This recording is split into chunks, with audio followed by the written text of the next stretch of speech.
The trouble with the Olympics since 2012 is that you wonder whether any Olympics can ever live up to London. That glorious time, the opening ceremony, all those medals. I covered it myself for the Sunday Express, both Super Saturdays. Thom Gibbs, you're going to be there. What are the chances of Team GB repeating that wonderful medal haul back in the day, which I know we did well at subsequent Olympics, by the way, but I'm always a bit rose-tinted spectacles about London 2012.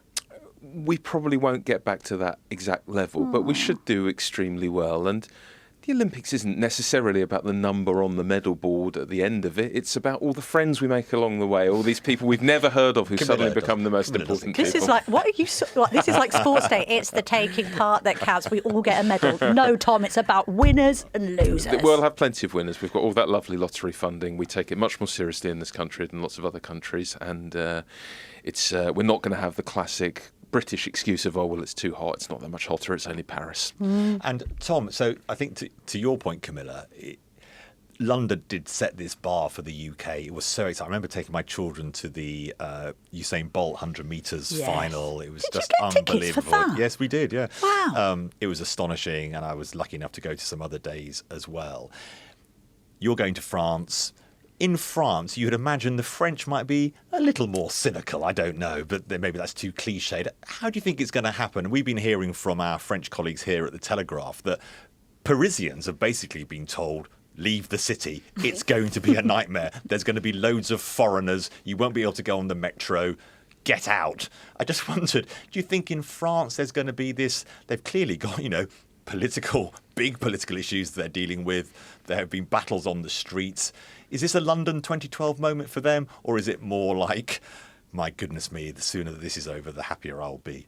Well, if you think the anti-London sentiment in this country can be quite profound at times, I think you see that even more in France. A lot of people around the country have a very similar attitude to many people here about Parisians and feeling like they are this elite off in the distant capital, especially sort of the further away from it you get. But I've got a friend who lives in the Loire Valley who says it's very quiet at the moment. The shooting is taking place quite close to him. My favourite. I don't know why you're laughing. And genuinely is. I was laughing at an earlier joke you made. But his view was that people aren't massively into it at the moment, but as soon as they start winning and as soon as the realisation of it hits them, the country will get behind it. I think that's always the case with the Olympics as well. What we tend to see on sport is people aren't necessarily hugely interested in it until it starts happening. It's one of those things that you can't really conceptualise what it's going to feel like until you start seeing the gold medals come in. These sudden human stories start, and there'll be some, as you were saying, there'll be some person maybe from a slightly, less well-known country who will be doing very well in some rather obscure discipline in the pentathlon or something, and then suddenly everyone will be watching it, or in weightlifting of a certain weight level. Those kind of stories which really bring home the idea of what the Olympics is about. Love all that. Now, Tom has experimented. So I'm presuming this may have been slightly inspired by the story of Georgia Bell, who is the park runner. She had an illustrious career as a youth runner. She then took time out from athletics. She did a park run. She got this astonishing time. We featured her in the newspaper. She's the daughter of Andy Bell, who's the political editor of Channel 5 News, who Kamal and I know really well. And it's this astonishing story because basically she's now qualified to compete at the Olympics. And did that give you the idea, Tom? How hard can this be? There are so many different disciplines. I could have a go at the basketball. I could have a go at the rowing. Maybe mountain biking is something I could get into. I've got a mountain bike, surely. How hard can it be?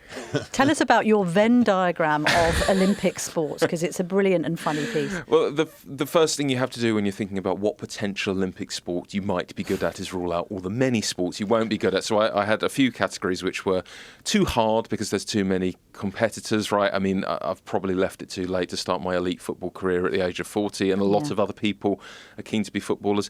Too dangerous. I don't think I'm getting on a BMX anytime soon. Shame. Yeah, it is a shame. And some are just too physically taxing as well. Like, I think I'm probably not going to be a weightlifter. I just don't have it in me. And I'm allergic to horses as well, which rules out a good deal of events. Like the Princess of Wales. Really? Kate is allergic to horses. Would you believe in such a horsey family?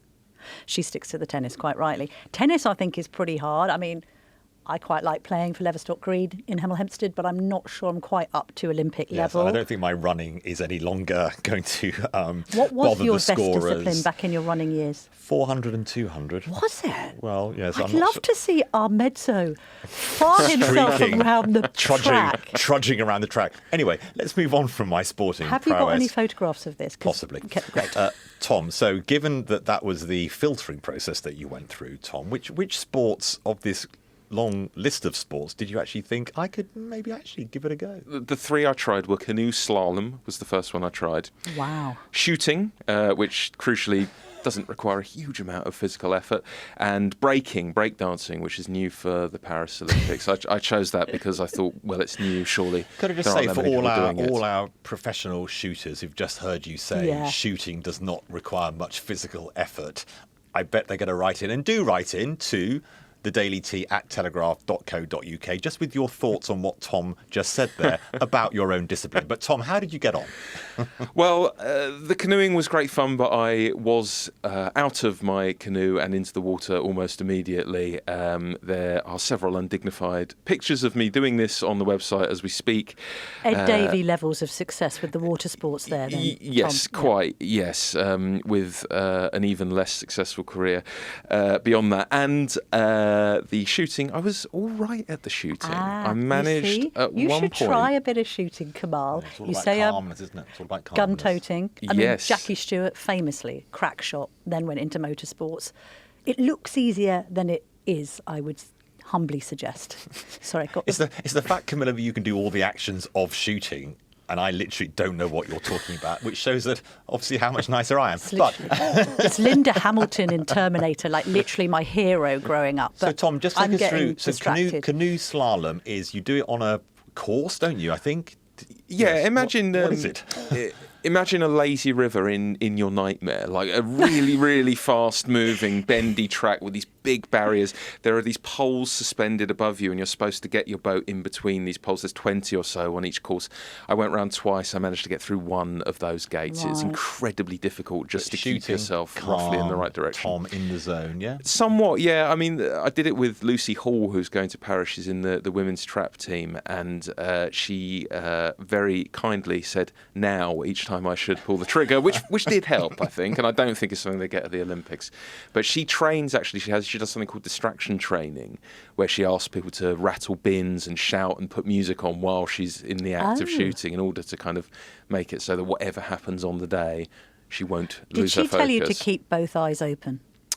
Did I keep my? I don't think that was part of it. I think think closing one eye is a myth. lazy eye? I haven't got a lazy eye. No, thank you for asking. I did have to wear these yellow fetching goggles. Do you remember U2's tour in 1997? Yeah, Zoo tour. The one after Pop Mart was, Yeah. was the name of it, where he had the muscle suit on Yeah. and those very like yellow. So I felt a bit like Bono, so that was Yeah. good. How did the breakdancing go?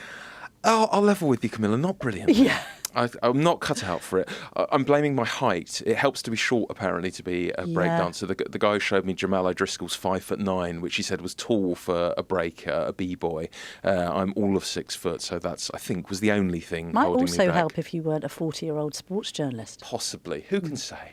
And Camilla, archery, no, that hold sounds on, easy, Camilla, doesn't I it? need to ask you a question here. I need to ask you a question. Have I ever break What is your danced? what is your view answer to that is no. of break dancing in the Olympics? Is it? You see, you've got me. You're gonna think no, that I'm gonna not, say something No, that- I'm not going to think anything. I'm asking this one wholly, 100% neutrally.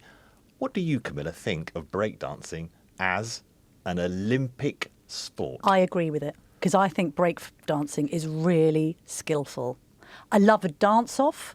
I love nothing better, provided I'm not involved, in watching a disco floor open and people step into the space and start breakdancing, not least at a wedding. Have you ever been to one of those weddings where suddenly someone who might be like a barrister that you once met at university takes to the floor and starts breakdancing? It's There's always happening nothing to me. more impressive. Almost every weekend that happens to me, Tell you Tom. what, I'd love to see you breakdancing, let's be honest. I'm far too. If you're too tall at 6 foot, Tom, I'm certainly too tall at 6'3" and a bit. So I believe in that. I believe in skateboarding. I believe in volleyball, because a sport's a sport. What does our senior sports writer think, Tom? Well, it's actually quite nuanced among the breaking community about whether or not it should be in the Olympics, because a lot of them consider it more of an art form, more of an expression of place and personality than something which can actually be marked. Nevertheless, that's what's going to happen. But it's no less in of an art Paris. form than, say, rhythmic gymnastics or synchronised swimming, is it? I think there is an argument that they have come up within the formalised systems which they are now presented as at the Olympics. Like, especially gymnastics, there's a long tradition there of how that works in competition, whereas But they breaking is a all relatively require- young sport, which is about expression in the first place. What's sport about? It's about spectator entertainment, and it is entertaining watching breakdancing in the same way that it's entertaining watching gymnastics, if that floats your boat. I mean, some people find synchronised swimming ridiculous, but it doesn't mean that it isn't sporting and skillful. I think the International Olympic Committee are looking more at bringing in new audiences and new revenue streams, possibly, than they're looking at this is all about sporting prowess. I think you're absolutely right, Tom. And Camilla, breakdancing is beautiful, it's physically demanding, it's creative. Is it a sport, I think, is a different type of question. Is archery a sport? I think it is actually officially a sport. I know, but what I'm saying is... has anyone here tried archery? I Because didn't mean that to is turn quite this in. hard. We've all tried archery, sort of usually in the Wye Yes. Valley on a whatever it's called. On a PC. school Scout trip, camp like thing, let's go thing. back to medieval times and fire arrows into targets. I personally think that any sport ending in athlon, now that's truly impressive. To do all of those different things and be brilliant at them, isn't that the ultimate Olympic bar? It's Daley Thompson, it's Denise Lewis, it's Jessica Ennis-Hill. It's those all round, they can throw, they can jump, they can run fast, that I find truly impressive. What was your third sport, Tom?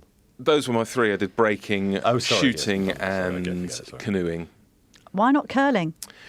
Because it's the winter. You know, Oh, yeah. you've got to keep some of those sports back for the Winter Camilla, it's Olympics that when we revisit sharp-eyed- this piece. Camilla is now slumped on the table. It's I'm that just sharp. saying, That's why I love Camilla's sport and I'm watching sport It's one all of the the reasons time. Camilla is a top journalist. She's absolutely on her brief.